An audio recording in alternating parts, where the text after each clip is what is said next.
Anom ka menor de edad naghabuyan na isang botelya sa dalan sa Barangay Argelias, Haro, Barangay Hugton Pagid ang seguridad agod hindi na masulit ang natabo. Si John Sala nakatutok.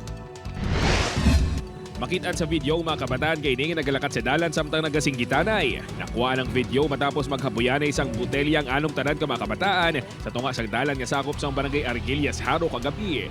Suno sa gasoline boy nga si Jason, nakimot na lang sila sa ang nabatian ng singgitanay sa mga kabataan. Ngalaga kami nga mega nabuyan na botelya. Mga bataan Sa pagpangusisa sa Iloilo City Police Station 9 ang 5 sa 6 ka mga minor de edad ang mag-ululutod, samtang ang isa naman ang abyan sang isa sa mag-ululutod.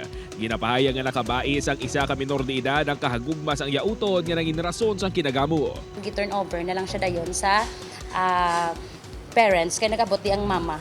Bali ang mga bata nga na ang ila mama gaubra sa city gapamaligya. Bali naghapit na sila diri. Wala sang may napilasan o kung nahalitan nga establishmento sa lugar.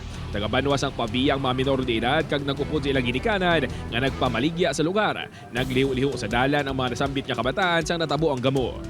Bangod sa insidente, mas pagahugton pa sa mga opisyal sa barangay ang seguridad sa lugar, ilabi na kung kagabihon kag kaagahon. Porundahan na naman sa mga danod, sir. Porundahan na lang sa danod, gisawayon mo sila.